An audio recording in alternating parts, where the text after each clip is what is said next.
Um, Good afternoon, everyone. I would like to welcome you to this event featuring a very special guest, Rohail Hyatt. This event is co-sponsored by the South Asia Initiative as well as the Alwaleed Islamic Studies program, and it's part of the collaboration that we have on a series that looks at Muslim societies in South Asia, but also a new initiative at the South Asia Institute that of looking at the arts. And so in this regard, it is a particular honor to be able to have with us Rohail Hyatt, who I think many of you are very familiar with. He has a big fan base.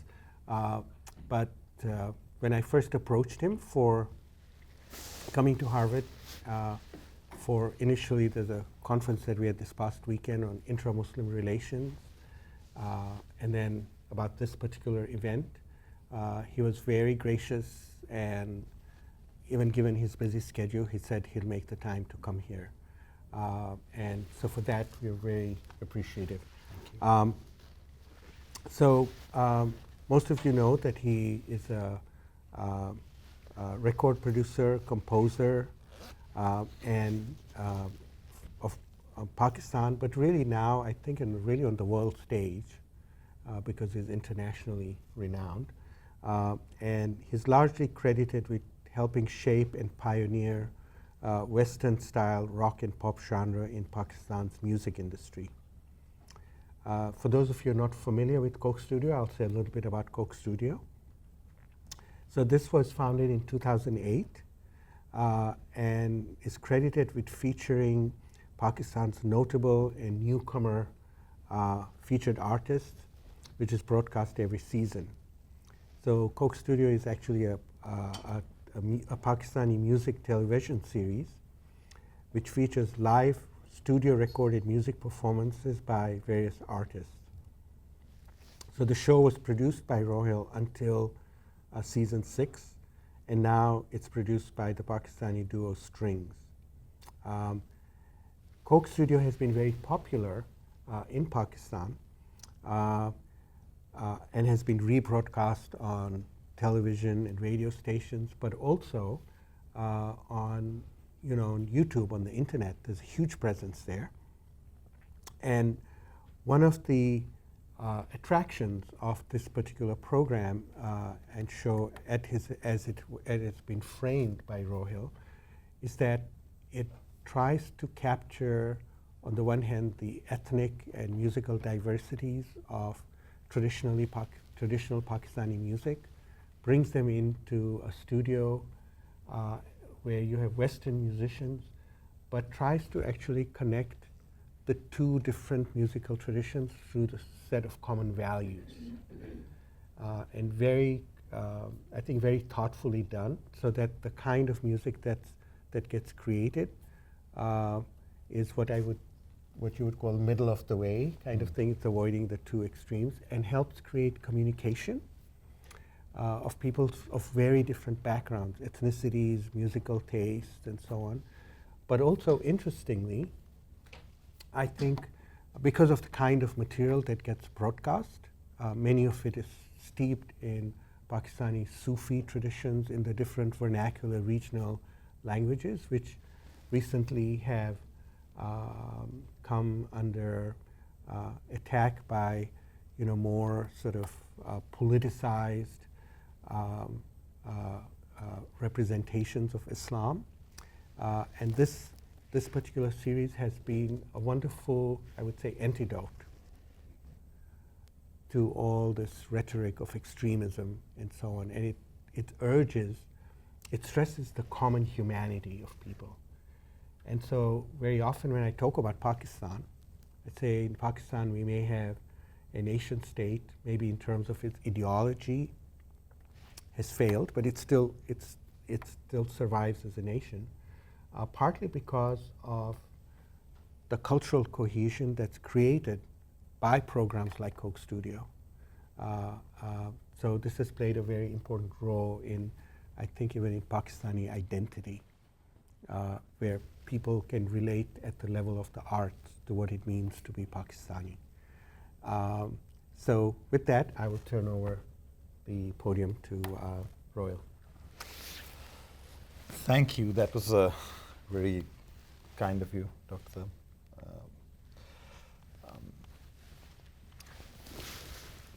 Today, I was hoping to, and thank you everyone for coming in. I know you guys have all have busy schedules and whatnot.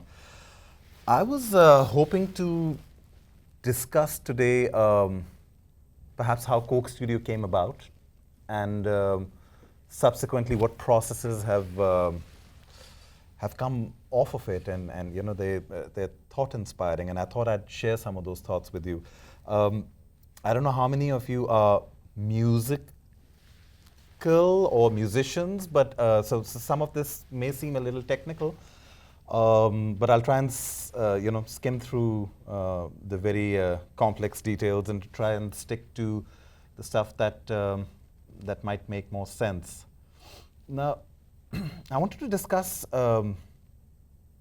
nature, natural processes, and unnatural processes, and how they affect us in our daily life.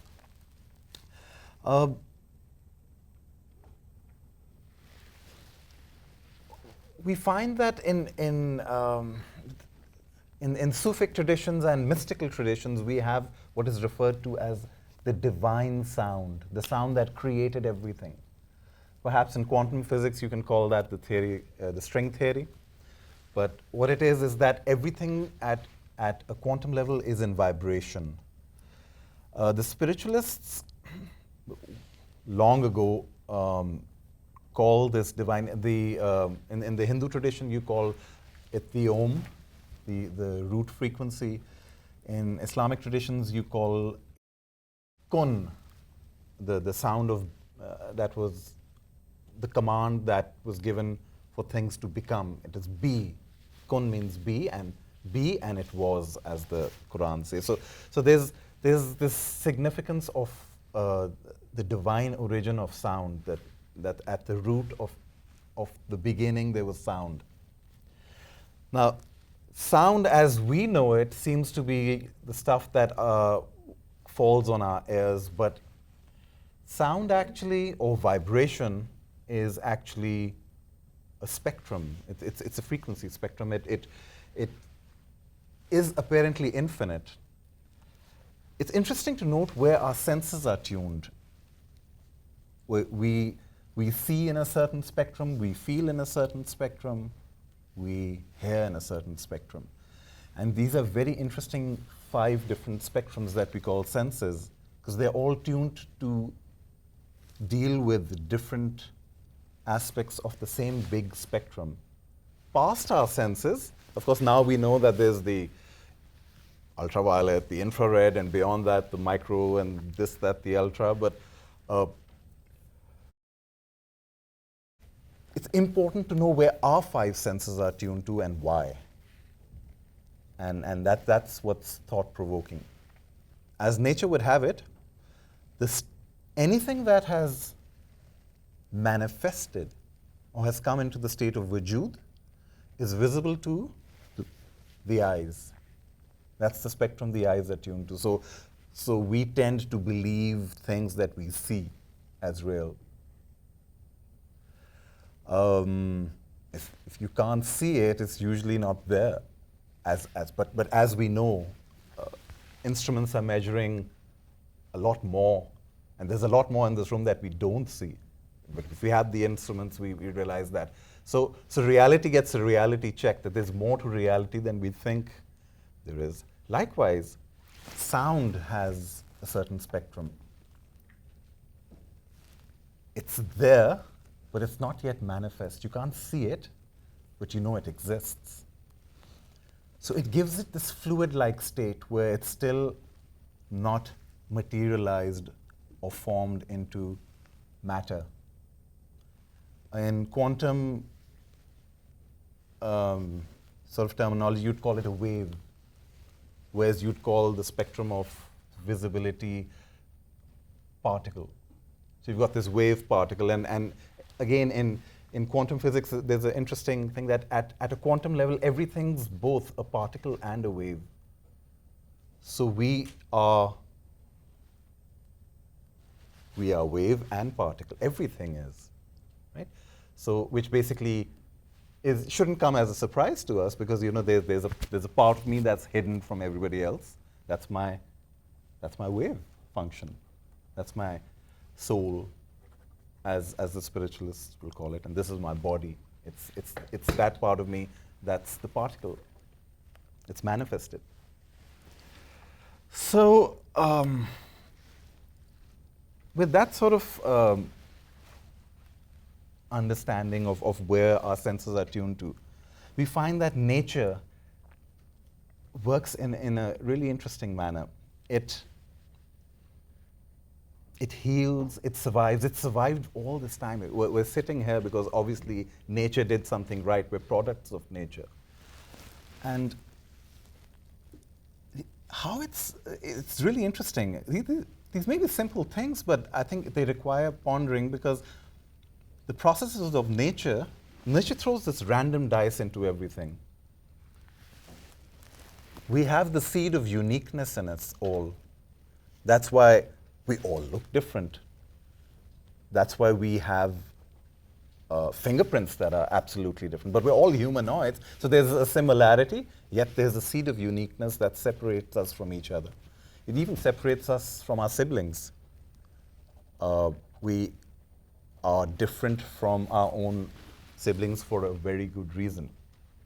Now, in nature, what tends to happen is if a dog's had a litter, you might sometimes find that a virus will come along and, unfortunately attack the litter. We had dogs, and it was a very sad sort of time to see some of them not survive. But some did survive. And that's what nature does with its unique seed, with its randomness. It throws in this random dice, and the virus may kill 3 out of the 5, but the 2 that survive are then immune to that particular strain of virus, and therefore it survives and continues, and that tussle keeps going on, and here we are. It's interesting because nature is perfect to 1 in a quadrillion. If we go back to the basics of the Big Bang, if it was slightly 1 in a quadrillion is 1 followed by 18 zeros. If there was a slight change in the math of what happened at the time of the Big Bang, the universe might have exploded and dissipated, or have imploded. It's so finely, it's what you call perfect imperfection. And that's nature. Now in nature, with that sort of perfection playing out, you find that there's this amazing ratio that comes out. In music, we call it the 5th note. In the law of ratios and whatnot, it's called the pi. Here's how creation manifests. It's interesting. Unity splits into 2. It mirrors itself, and that's exactly what the effect is, what we see in music. A note becomes an octave, and that's how you get 2 notes. But an octave, interestingly, in nature is not divided by a center point. As in music we know, there isn't a center to the octave. There's a 5th that's the dominant, which is almost like a 3:2 ratio. That's what you call the 5th note. And that's interesting because had it split in the center, it would have annihilated each other.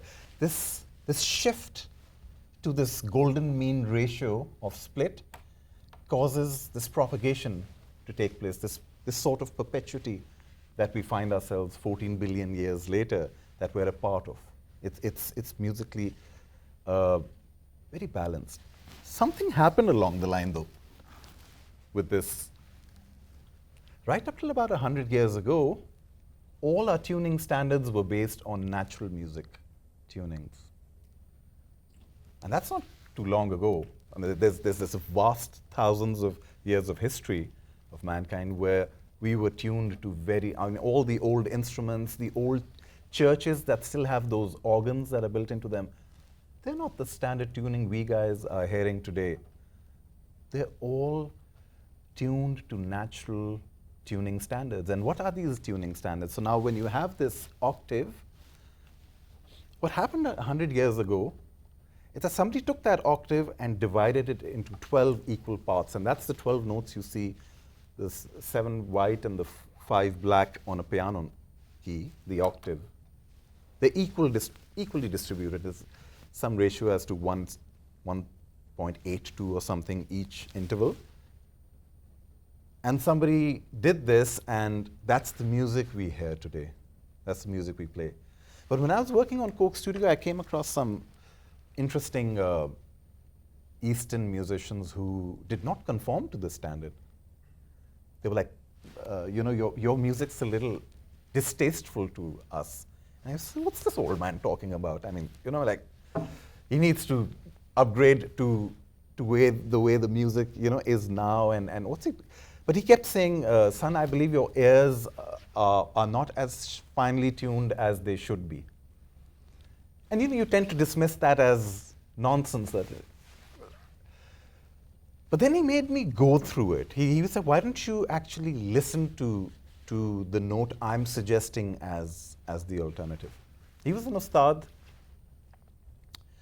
And with a sort of smirky attitude, I gave it a listen. And sure enough, there was something there. I mean, if one had to be honest and truthful, yes, the note he was suggesting, which was off the scale, he was like, why don't you play your piano key along with the note I'm singing and see how off it is? And it was off. And the one he was singing sounded quite sweet. So I was like, what's going on here? And that sort of, got me going and thinking. This was pre-Coke Studio, mind you. Coke Studio was a product that came out of this. Subsequently, I, as a lot of people thought, probably I'd lost myself or I'd gone crazy or gone bananas. But I kind of became a bit of a recluse, went into hiding for about a year and subjected myself to these tones and frequencies. I was like, what's going on? What's this whole this invisible world right before us that's hidden? It's masked out, and here we have these, because I'd been in a band all my life, and we'd always thought we played good music, and we knew what something was when it was in tune and something that wasn't in tune. But here something came along and challenged that. And that sort of had a domino effect on my understanding of the world in general as to what other things do we believe as the gospel truth, literally, and probably are a need to be challenged or revisited. So anyway, being musical, I started exposing myself to these frequencies. At the age of 30, I wore glasses, probably too much computer. And here's a funny thing that started happening in that room in that 1 year. So I was exposing myself to pure tones and frequencies and electronically generated.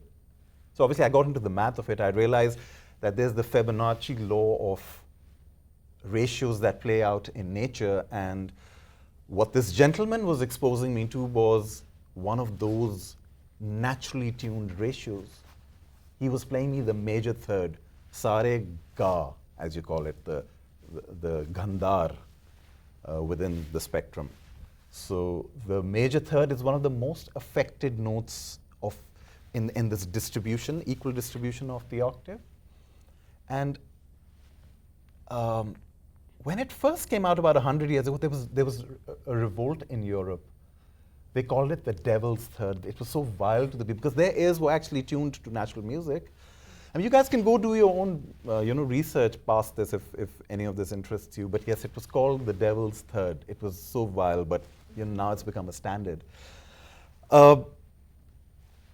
Here's what started happening in that room. I didn't need my glasses in 3 months.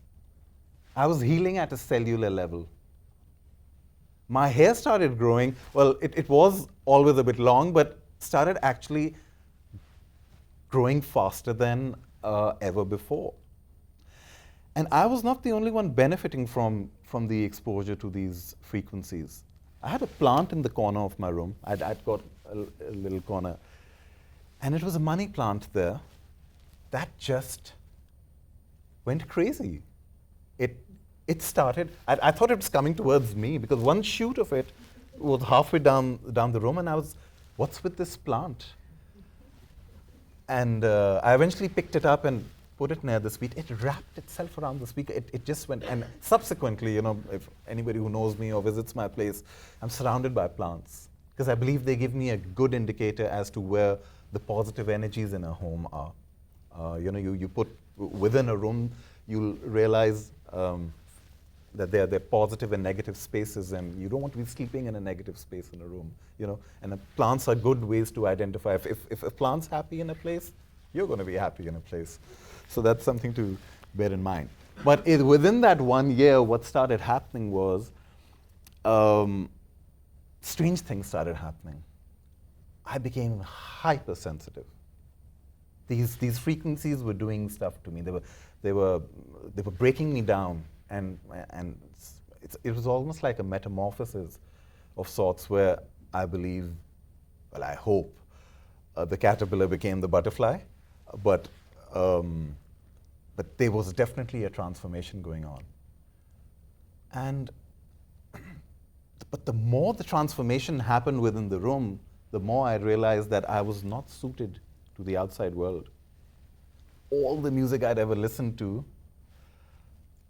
the Zeppelin, Floyd, you name it, all the stuff that we've grown up listening to, Doors and stuff, I just couldn't hear it anymore. It did not sound right, and that was a very scary reawakening into the world. Because it can't all be wrong, but that's what it seemed. So basically what had happened was I'd tuned myself into an alternative reality. And so vivid was that reality, that's so real, that I tied a string on my finger. An invisible string, apparently. It's still there. I know it's there. I know nobody else can see it. But it's to remind me that that reality exists. And it's a very real reality. Subsequently, I've had to dull myself out back again to come back into the world and produce shows like Coke Studio, because they're not completely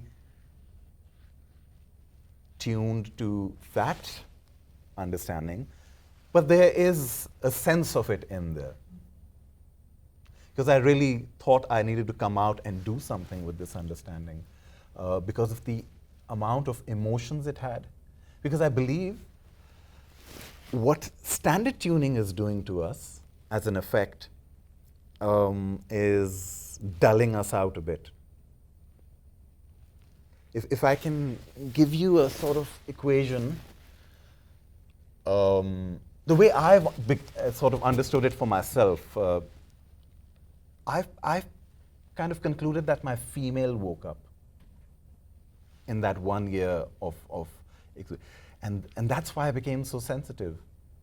And I believe the world right now is a very male-oriented world. It doesn't matter whether you're female in body or you're born a woman or a man. We're talking about the feminine side that everybody possesses and the masculine side that everybody possesses. And I believe the world, sort of the Newtonian world that we live in, the very physical world, is a very masculine world. Whereas the spiritual world is a very feminine world. And the feminine world makes, I mean, if you delve too much onto one side, you find that that's going to make you very, very sensitive. And the masculine side is going to make you, all the traits of masculinity, which are, it's interesting because in further trying to understand this, one goes through the 99 attributes of God, which is supposed to be the wisdom of Adam. Because I did turn to scripture for an understand, not just Islam, to all the scriptures in the world for an understanding as to the deeper, mystical things that might be going on. And I kind of concluded that within the 99 names of God, there were more feminine attributes than masculine attributes. So it was an important, like the doer is a masculine attribute. The merciful is a feminine attribute. So that person who, I believe the relationship you have within yourself is your female side thinks, your masculine side acts upon it. And a balanced person will think before they act. A very masculine person will have all the energy. He'll eventually get something done, but he may take 3 or 4 tries in doing it. The very feminine will just keep thinking and thinking and will just not get anything done. She needs a relationship with her male in order, and so that's our internal balance. So it's the same as the yin and yang. We have the Jalal and the Jamal attributes. And I believe all of us, I don't know how many of you have crossed the age of midlife crisis, but anybody who has, I believe that's a misunderstood phenomena in the human thing. I believe that's where this transformation happens. It struck me when I was 39 going on to 40. And strangely enough, that's usually the time that it's also struck prophethood. Most of the prophets at this time went through this. Please, I'm not suggesting I'm some sort of prophet. Don't have me, killed or stoned to death or something. I'm just saying, I think everybody goes through this. I mean, just for the record, and it's an important thing to recognize. So there is a transformation in personality, and a lot of times, what you call the men tend to get a little more chilled out. Women become more aggressive. You see these fundamental shifts in personalities. So I believe it needs study. It needs more attention as to what these phenomena are. So here was the thing now. Now I couldn't listen to that music. I came out of this 1 year later hungry. My soul was hungry. Now what do I feed this new me? Because the current art was just not doing it. At least the art of music was, and I was desperately looking for, and I found stuff. And here's the thing.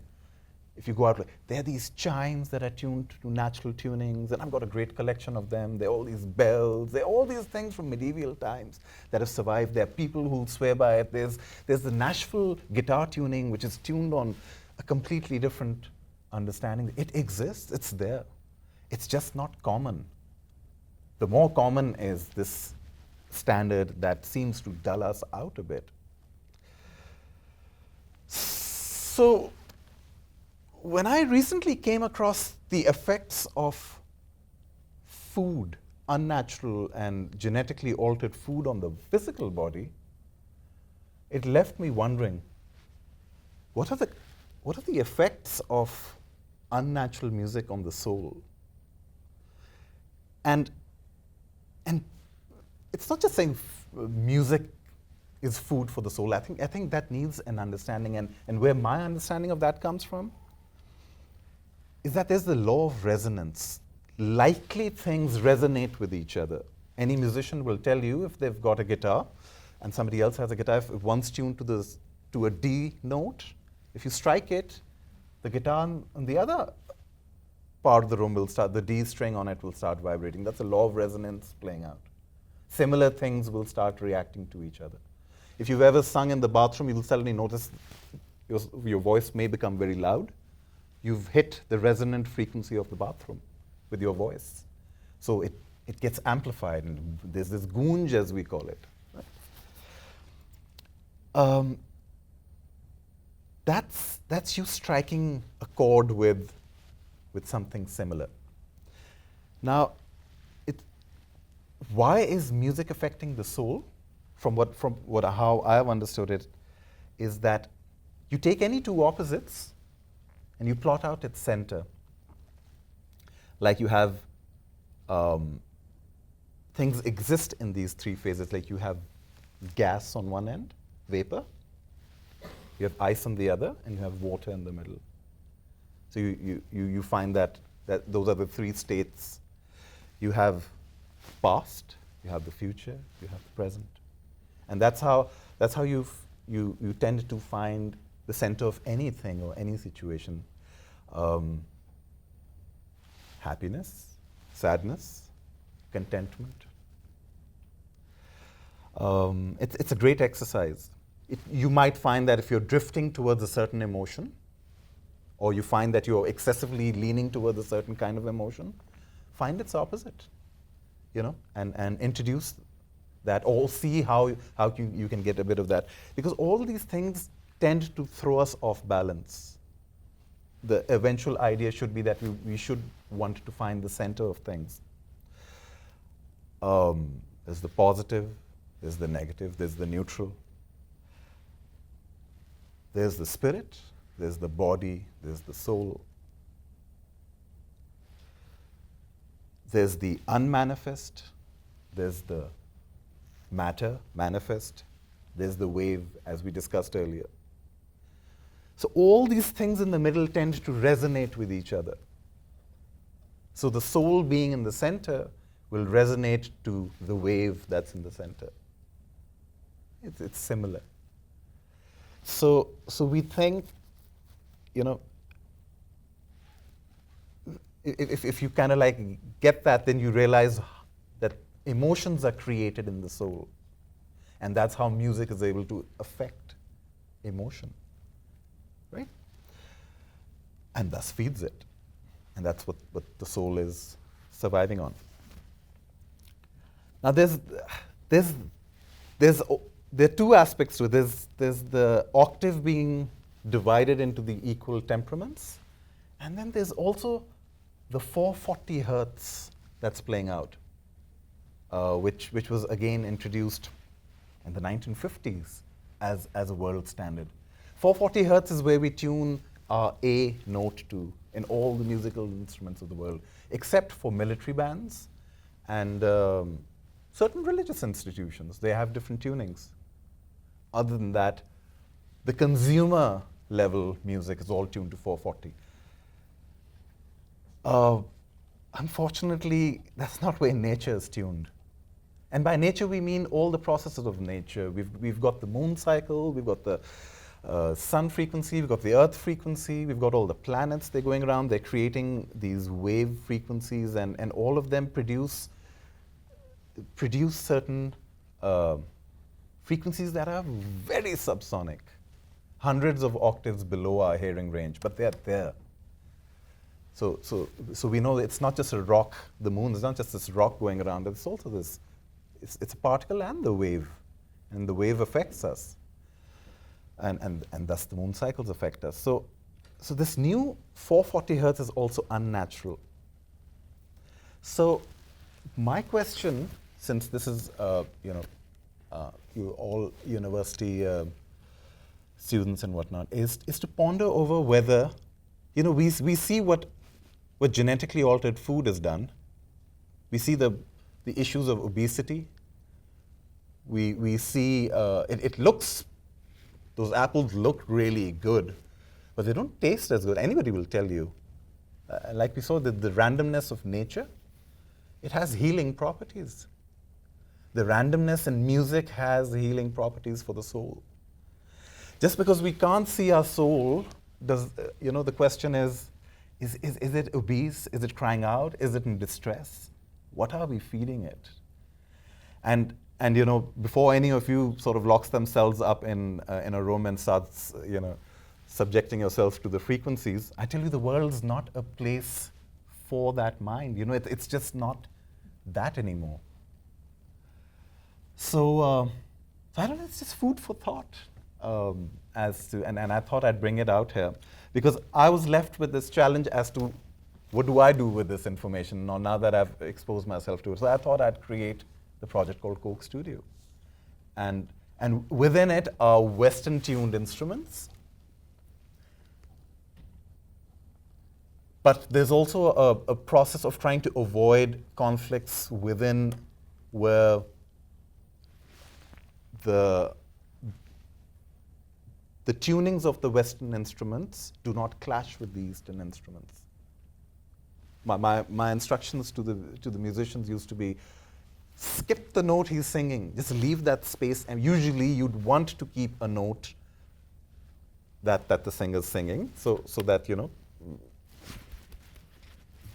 them being together will produce an interesting result. I'd say skip it. Try and give them that space, and the result of it is Coke Studio. I mean, it comes from those processes. It comes from the East meeting the West, and from what I've understood of it, and from the reaction people give, is that it's been a successful experiment, and maybe that's what the world needs today: a common place where the old standards meet the new standards, and they coexist in harmony, and where there's not just focus on the material, but also on the spirit. It ties into the same thing. So I had an interesting comment on one of the songs by a listener, and probably obviously had good ears or something. He said, sounds flat. She's singing flat, but strangely sounds okay. And that's what it is. It's that coming together. It's not really flat. Our concept of it is flat. So there are other things I may leave you with, what nature can offer. If we take nature into our everyday life, nature's anti-monopoly. And we know monopolies are a big issue these days. When we take on natural processes, for example, if a computer manufacturer was using natural processes, he wouldn't be buying all the drives from one manufacturer as a source. So if there's ever a recall, if you have 5 vendors supplying, and if there was ever a recall, just a fifth of the computers would be recalled. Not all of them. That's nature playing out. That's a natural process. Like we saw that all the puppies didn't die. There was redundancy in the system. Some survived. We'd find maybe 2 vendors' hard drives died. That's still 3 move on, and we can build these natural processes into businesses. The day somebody makes electronics that hum in good tune. Oh my God, I was in upstate New York. I thought I'd get a break from, I'd been in Istanbul, and I just wanted to peace and quiet, but there was this fridge in that house.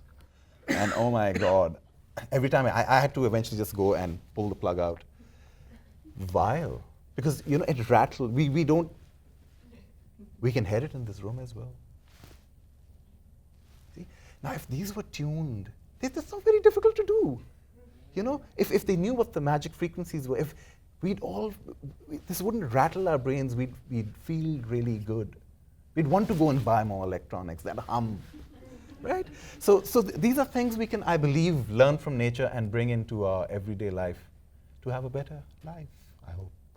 That's all I have to share. Thank you so much. All right. Thank you, Rohail, for this thought-provoking presentation. As you were talking, all sorts of ideas came to my mind. Right. And especially because you evoked kun fayakun and the whole mystical traditions within Islam. And as you know, there's always been this big debate about whether music is haram or halal and all these, and they're just opposite spectrums. Sure. And people have tend to say, well, there can be very good qualities in music, and there can be also very bad qualities in music. And there's that distinction that they make in Sufi treatises. So very often, like for example, Hujwiri Data Ganj Baksh, Yes. who's buried in Lahore, writes in his book that music, the effect that music can have on a person really depends on what's inside the person. Right. And it accentuates. And it's also certain types of music. So Rumi, for example, when he talks about music and the effect that it has on him, and we have lots of stories, how he became hypersensitive to sound, maybe through a similar process of isolation that he went through, but he became hypersensitive to sound. There's stories about him walking through the bazaar and hearing a goldsmith, with his hammer tapping away, and that got him into an ecstasy. And he started sort of whirling. Or, somebody selling fox furs, but in Turkish, saying dilgu, dilgu, which means, but he interpreted it in Persian to mean, where's the heart, where's the heart? And that got him into another but then the way he explains why he became hypersensitive to this music and why he was so tuned in was he talks about it going back again to this primordial moments, where he talks about, where he refers to this Quranic verse where before creation comes into being, God says, Alastu bi rabbikum, am I not your Lord? So there's the sound. And then creation jumps into existence. In some of his poetry, he talks about it jumps onto the other side. It jumps from the side of not being into being. Right? And manifests in all things like flowers and willows and all this. But when it jumps across into the state of being, it's dancing. But it's also saying, Bala Shahidna, yes, we witness it. And so he says that when human beings hear music, depending on the nature of their soul, it sometimes can bring memories of primordial moments. So in a certain way, it's subconscious in there, in the soul. And when you hear certain music and it resonates with that, it sets you off onto this, this almost experience of transcendence, and so on. So you feel that you are correct. You are in another world. Totally. Absolutely. In any case, so that was some of these things that you find in traditional sort of music, sort of things within the mystical traditions of Islam, the spiritual tradition. So I was wondering, how do you correlate that to what you talked about? Are there ways in which, because you had a certain framework, and here's another framework, which has been, which is very traditional, kind of, Sufi kind of thing. And so somebody who's familiar with the two, is there a way you can bridge this? Or do you see are they trying to get to the same thing, or what is it? I believe from the exposure I had to the gentleman who enlightened me on the alternate tunings, it seemed he had all the theoretical knowledge of it, but didn't have the science behind. I think I was more curious about what was going on from a scientific perspective, and figured that these are all these. It's the Fibonacci ratios playing out, and subsequently I figured out that in Eastern music we have 22 notes within the octave. As far as science is concerned, there are over 700 musical intervals or ratios between an octave.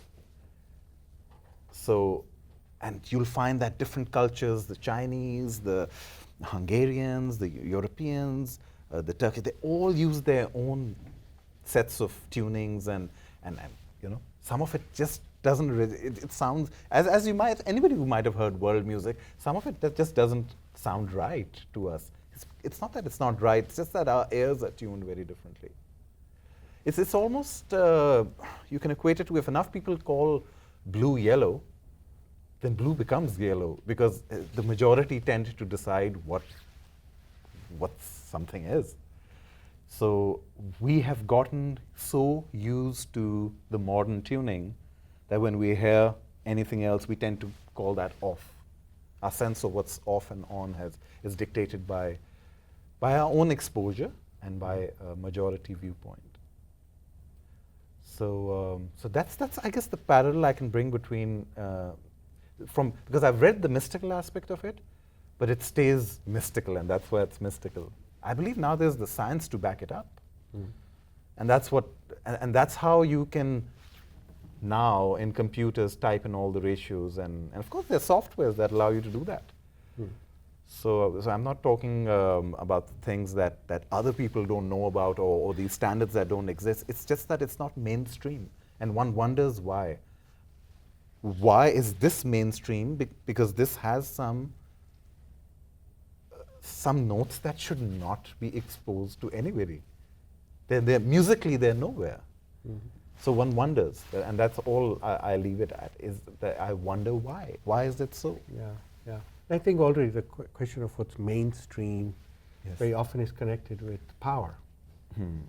And who has power determines what's mainstream. That's right. Yeah. So it's interesting. All right. So I will just open up for questions, but I have a request that before you ask your question, wait for the mic to come. This is so that we can record your question, because people may be able to hear you, but we need to get that recorded too. So Abhishek has the mic. So, all right. So we have a couple of questions here. So we have one here, and then you want a question. Yeah. Thank you so much for coming and for Thank you. sharing your perspective on nature and things. Thank you. It was. Oh, we can't. Is it working? Okay. So you may want to speak a little bit louder. Okay. So my question is, considering everything that you said about nature, anti-monopoly, and these things, and what Professor Asani has said about power, how does Coke fit into this? Good question, right? Cool, And cool, it cool. almost seems like a contradiction of sorts that you've got and the contradiction sort of goes to another level when you take in and bring in the fact that a Jewish American company in Pakistan to become this loved show is, with all these contradictions playing out.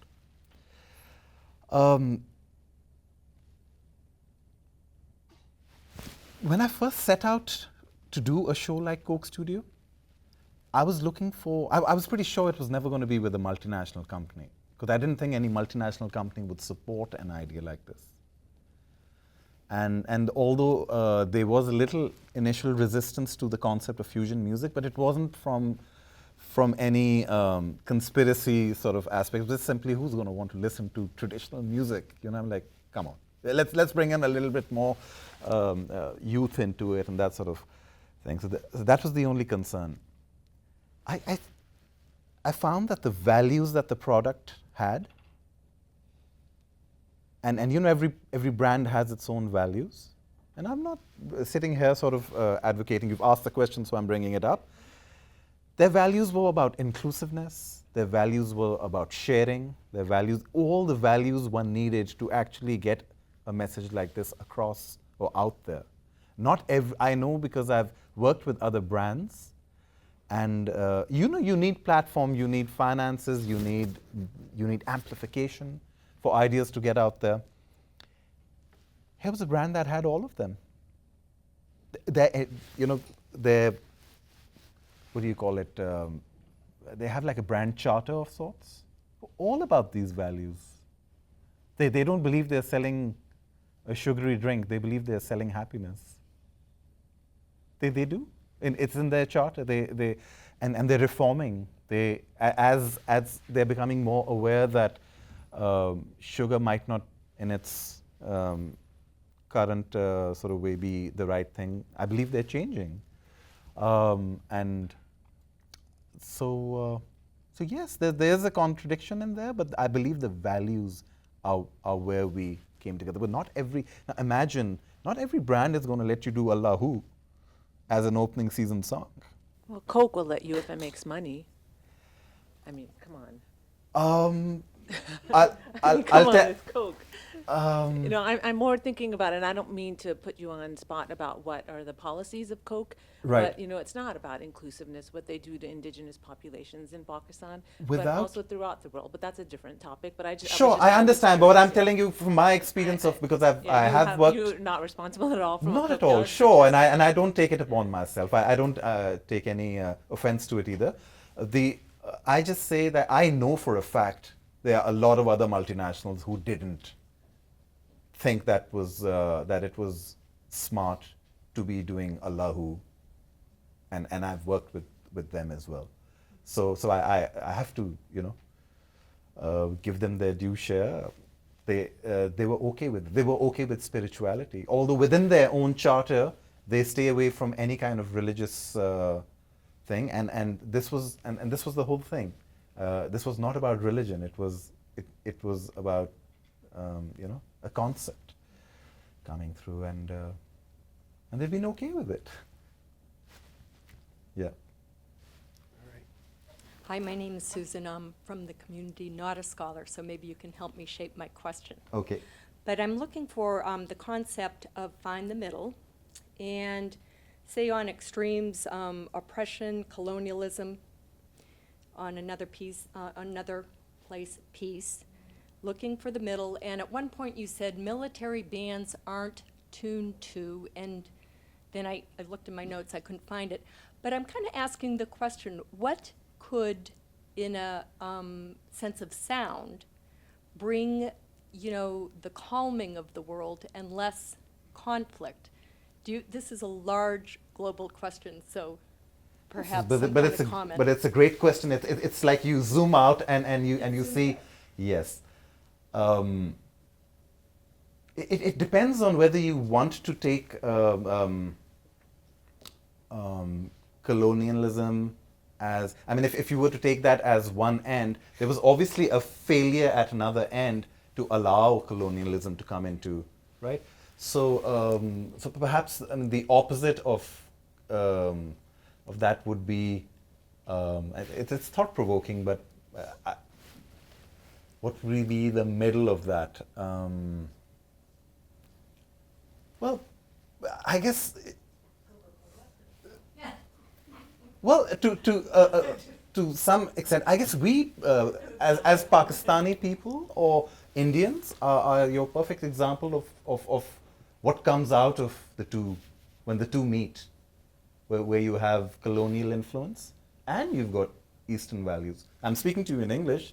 It's not my native language, but here I'm doing it because there's, you know, that's a colonial, you know, remnant of sorts. So I guess, unfortunately, I have to add that there's colonialism and then there's the kind of colonialism we experienced. And they're two very different. You'll find that the French colonial, wherever they ruled, left traditions very intact. Unfortunately, wherever the British went,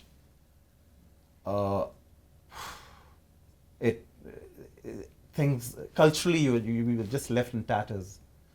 You know, we were not called the jewel in the crown for the money we had. It was for the knowledge we had. Our Ayurvedic medicine system and music is light years ahead of its time in terms of thing. But it was the way it was projected, and it is to date. Anybody who's practicing that is almost looked down upon as, you know, a primitive person, and if you're not modern, you're I don't know how to put it, but you're just not that accepted into mainstream. I think. I'll give you an example.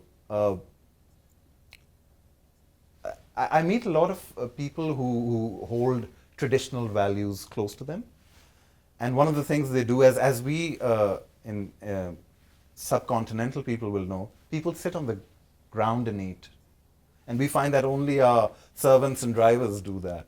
They sit on the floor and eat, whereas we sit up Victorian style and eat on a table. So this guy was telling me, he was like, it's unnatural to sit on the table and eat. We don't have the problems you guys have, and they don't have the problems we have, strangely enough. His logic was that the stomach curls up as you sit on the ground more, so you eat less. The Victorian style, even going to the loo, we have different bathrooms. You peek into the bathroom, you say, oh, it's the servants' bathroom I walked into. Sorry, because they'll have this ground seating where you squat and go to the loo. We sit up in the Victorian style, and they eat with their hands. They'll suck their fingers dry after they've eaten. We'll use the fork and knives. They call us very unnatural people. And then they wonder why we wonder where we get all our illnesses from. So I'm not saying that there's anything wrong with the Western standard or the Victorian ways. I'm just telling you their mindset. They believe they're closer to nature because that's how the body's evolved over the thousands of years, is to squat and go to the loo. That's the thing. So I don't know the medical connotations of that, but here we are. We're the Victorian Asians, the in-between hybrids left over from the colonial era. Yes. Yes, that's something I remember I came across this.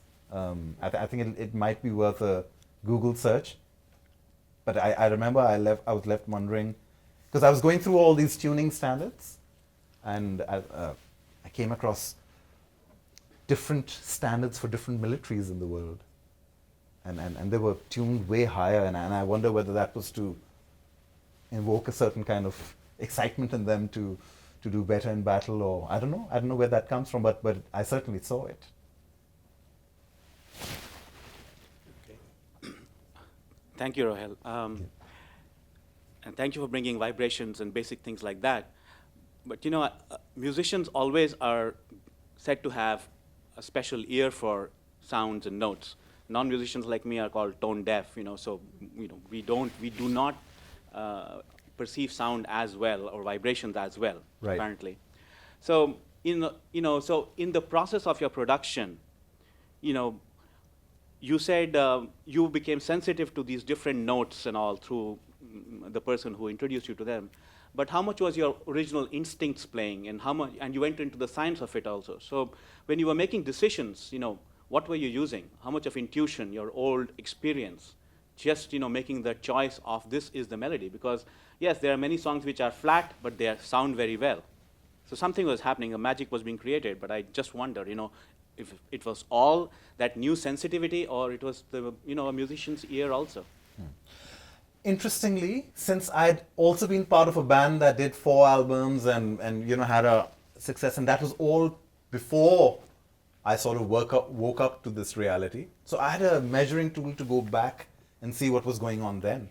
What was the vital signs the band I was in running off of, and I found that some songs by fluke, and were the popular songs as well, but by fluke, turned out all right, and some were horrific, unbearably bad, and or violated these new laws that I'd come across. So that became a good reference as to go back to see how much I knew before I woke up and what was playing out, and so it was this. I'd say it was random prior to the understanding. And I'm not saying every song that comes out of Coke Studio is now all right. No, not at all. It's just these are pure experiments. For me, at least, that's what the Coke Studio sessions are. Experiments that I throw out there, and sometimes to see the sort of effect they have on people. And it's almost like you release something and you sit back and wait, and the comments start popping back in, and people start talking about, and a lot of people have gotten back with spiritual experiences out of the songs. It's not uncommon phenomena in the Coke studio realm where people say, wow, certain songs have affected us. And I know, at a deeper level, I know what's under the hood affecting, because it had those certain frequencies in there. So it's a good way of sending a message out in the bottle and seeing what comes back to you. And those were my experiments, and they continue to date. So I hope that. Hi, thank you for your talk. It was really great. And I was fascinated about what you were saying about the Western and Eastern tunings and how you would try to create the space for them to meet. So can you talk more about the musical technical aspects of that? And was it just tuning, or are there other musical elements that you worked with to create that space? Right. One very important thing that one came across, and this is something we're exposed to every day. Have you ever wondered why something feels fast? I mean, you call a certain process fast, and you call certain other processes slow. What's the yardstick? Why is something fast? What's your perception of fast? When does fast become slow? Because slow could be very fast for something else, right? Where's your own yardstick? Where's that pulse? It's the heartbeat, right? And in musical terms, we know that the heart beats on average around 60 to 90 beats per minute. So if you're creating music in that range, it's normal music. It's music that makes us feel normal. Slow it down, it becomes lounge and ambient, and it starts. What our heartbeat starts doing is it wants to gravitate towards. It starts relaxing, and we all know what happens when we start going above 90 to 100 and you start grooving, and then nightclub music comes in, and then you want to dance. Above 110, it's all. So it was the rhythm, the understanding of how you're affected by rhythm, and it's all about the heart. It's how you affect. That's what a good movie is. It's playing with the heart. It's got you on edge, but then it'll let you off, and then your heart slowly. So you can plot out these things, and sometimes they can have a negative effect as well. If somebody hasn't thought out what the heart's going to be doing in the course of 90 minutes or 120 minutes, however long the movie is, it can go horribly wrong as well. And some people have a horrible experience in movies. They're like, they might attribute it to the plot or to the thing, but no, there are other layers playing out. It's how our heart is a very why a heart is equated with emotion? Because it's the most sensitive organ. It's not really the heart that actually feels. It's just the most sensitive organ, and any little change in the heart affects us. So within the Eastern music world, I saw that they started performances, usually if you head out to Eastern classical, in what they call the Vilimbat, the 5 beats per minute. And that's not even sleep state, that's way below alpha. That's 5 beats a minute. A classical performance will start from there, but it'll end at a high, and they'll take you through this gradient of an experience. And all that it's doing is it's taking you from that trance-like state and bringing you back up. So that, I believe, was also a very important aspect. And of course, in our modern sort of way, we try that in Coke Studio and kind of like guys would say, okay, now he's going to ask you to start going faster. And, it became a sort of thing. And I was like, yes, exactly. We've got to just pep it up just a little bit right at the end and leave it there. So, and we see that has an effect and was part of the experiments. So it's where you have, if you plot it, it's not just the tone, it's tone and rhythm together going and forming this very powerful medium. And that's what you get from the Eastern philosophy. And you call tal and sur, as they call it, tone and rhythm. Just to follow up. Yeah. Who was controlling the tempo? Was it the Eastern musicians? No, I believe that's where the philosophy of it was coming from. The understanding, because all my life I'd played music, it would just be set the tempo to, the singer would say, this is too fast, or this is too. There was no real understanding of how this was going to eventually affect somebody. And the common thing that we'd experienced was in studios we'd make an album and the tempo sounded fine. The moment we went live, it looked like it's dragging a bit, for God's sake, because the energy in the room used to be completely different.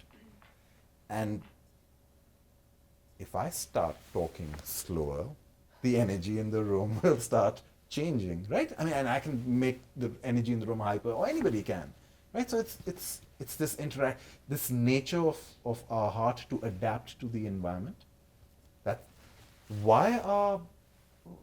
Has anybody ever wondered why vacations, which people take, what's going on there? What's the engine underneath a place that you visit and you say, wow, I'm fresh again.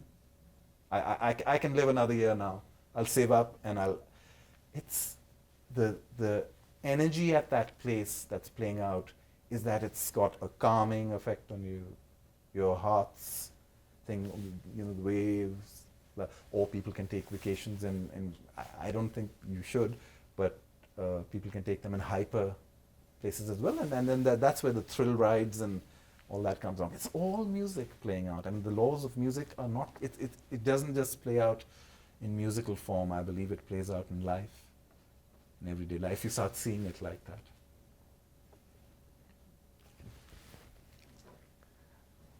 So Rohail, thank you very much for a wonderful talk. You mentioned a couple of things, but before I ask my question, I just want to quickly set the context for my question. Right. I came across Coke Studio about 5 years ago, and ever since I have started this habit, believe it or not, to go back and re-listen to it like so many times that it has become sort of a practice for me to go into a trance mode to get my fix. And I found it to be a very emotional, charged up experience. And you mentioned how there's so much behind that. And so my question is basically twofold. Yes. One is, come Monday morning, what are some of the ways that we can be in tuned with the sound of the nature? You mentioned about organic food and altered food. Coke Studio obviously is an exemplar as far as most of us are concerned, or probably all of us are concerned throughout the world. What are some of the ways we can sort of keep up this habit of staying in tuned so that we're harmonized with nature? That's one question. And the other sort of side thing is you mentioned quantum physics. Should I just hold off on the second part and let you answer the first one? Entirely up to you. So let me pause it. I'll pass it. Sure. Well, I can share with you my exercises, and I, on Christmas Day, went out on the roof and lived on the roof for 3 months, and not just a roof, just completely cut off from the world. And much to Kathleen's, I know people were trying to get through, but you have to do that, and I've, in order to get what I was trying to do in this round was get into the moon cycles, and and sure enough, it was like I was completely cut off. Close friends would come in, and I started noticing, I was like, can't they tell it's a full moon and it's all going to pass in a few days? They're bringing all these issues. Everybody during full moon time starts having these emotional sort of episodes. And they do. They just get a little more hyper, and then they think the world's coming to an end, and there are all these issues, and you just have to weather it for them. And a couple of days later, it's all okay. And you get into sync. You realize we're all affected by it. Every day there are different things happening. I don't believe astrology is this, what it's become, unfortunately. It's pure math. I'd say get into the root aspects of into better astrology. There's a beautiful science at work there. These are not concepts. So I would suggest numerology, right, is playing out. It's a just by what your name is, half your personality is defined. If you don't believe it, try it out. And now with the internet, it's so easy to actually go on to these natural processes. And I'll give you an example. In Boston, first thing I've noticed, water's too acidic. Right? I immediately need to add more alkaline into my food intake. That's what you call a bad hair day, right? Too much acidity in the water, hair feels like, ugh. I was in upstate New York. Water was to my body condition. To everybody it'll be different, mind you, because we're all different. So that's being in sync or in touch with. Now it might be that at the purification plant they're putting in too many chemicals, and the water's becoming acidic. But every time you bathe, you're absorbing that acidity into your body. And one of the things about going to a nice place for a vacation is a nice place will have pH 7.2 balanced water, right? So it's these little things, being in touch. What to feed yourself in terms of there's this medicine system we call tib. I don't know if anybody's heard tib. It comes from the Greeks, and then the Arabs took it and refined it, and then within our subcontinental thing, we've got the Ayurvedic thing in it as well. Fantastic. It tells it kind of like syncs you up with the tasir, jisko kehte hain. Everything has a temperament of hot and cold and dry and moist. So this condition that the environment we're sitting in is cold and dry right now, right? So fear as an emotion is a cold and moist, cold sweat, right? Anger is hot and dry. So if you're prone to too much anger, what you need is cold and moist, more cold and moist. And they say drink a glass of cold water. If you're angry, it's about conditioning. So nature will. That's how you interact with it. You understand yourself. The important thing is to realize that you're not going to change the world around you, but the one thing you can change is yourself. Right? So there's an interesting proverb that goes something like this: that if you are to go out into the world, surely there will be thorns and stones that will hurt your feet. Now you've got two options. You can cover the world in leather and walk on it, or you can put on a pair of shoes. What's easier to do? We spend too much time in our lives changing others and worrying about what others are doing and what others have or don't have. It's about the self.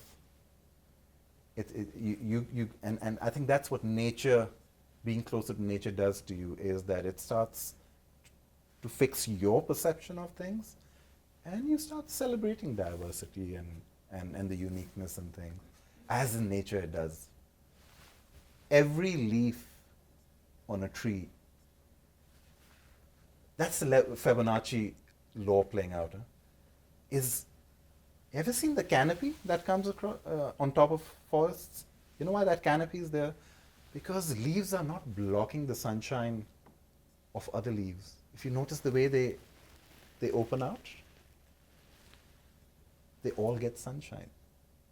So there's no cannibalism going on within a plant. A plant will not block its own leaves' sun, right? And that's, if we're closer to nature as people, we wouldn't do that. I wouldn't block what belongs to, I'd give way. Because I'd get what I am getting, and I'd let, well, we want to hoard everybody's share. Unnatural. So I guess, I mean, I could go on and on and on. My whole life's about studying a process of nature, but I mean, you can, I think, in everyday terms, look for these little clues from nature and see how they're playing out. Thank you very much. And a very quick follow-up question. So I am a big believer in like divine design of things, and you today gave another evidence of how things are meant for design. And a quick example is recently, just about maybe a year ago, I've started to look into quantum physics in terms of the double slit experiments, the dual particle and wave nature, and you bring it up today, Right. which is sort of amazing, and I'm getting chills when I was getting chills when you mentioned it. How it's related to sound, because you mentioned unmanifested, the wave function collapses, the wave function makes a particle. Yeah. My question is, if you can maybe a little bit clarify how you're mapping the sound, nature of sounds. So I get the manifested part, which is when you strike something, you hear it, it's manifested. Right. Can you maybe provide some clarity about what you mean by unmanifested, the waveness of the sound? Yes, I think the important thing to understand is that and I tried to say that up front, was that our perception of sound is this sound that I'm producing, right? By divine sound, we mean the universal vibration. So it transcends the frequency spectrum of the airs. That means visibility is also a sound. Right? It's a vibration. And the definition of a sound is a body in vibration. But the fact that it's falling into your ears means it's in 20 to 20 kilohertz is when it's there, you call it sound. It doesn't stop there. It just keeps going. That spectrum's infinite. It's as infinite as, and you know, how do you wrap yourself around infinity?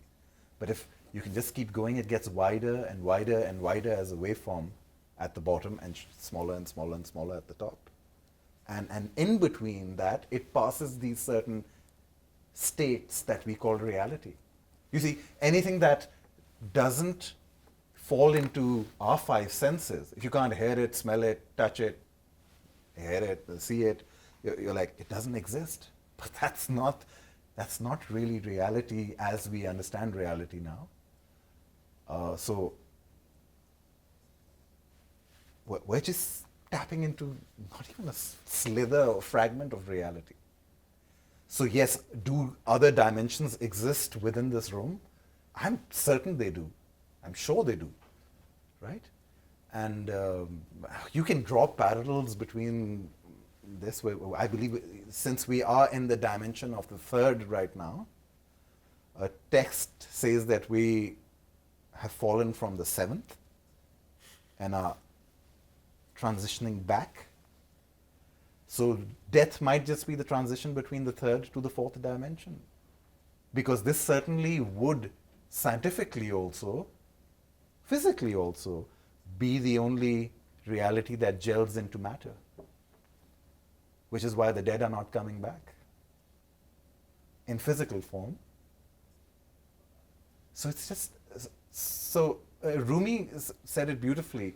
Death? Why should I be worried about death? When I was mineral, from mineral I became plant. From plant I became animal. From animal I became human.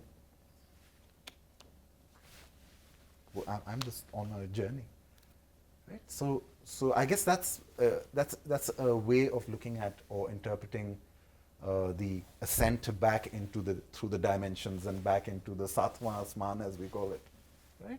But there is something to it. I love it when, and I believe that's what quantum physics is doing. It's bringing, it's no longer science or religion. I think the OR has become the AND, and that's a very important thing. I see them go hand in hand beautifully. I'm even open to the fact that the atheist, in his understanding of God, is closer to God than the God you and I believe in. How do you wrap your head around that?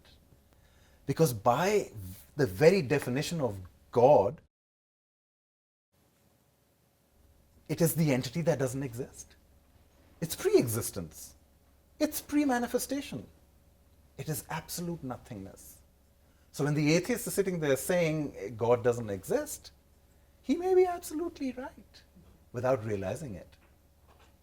That he might have actually defined God in its truest sense. The absolute nothingness. Because only absolute nothingness can be everywhere. The moment it's something, something can't be in everything. Right? So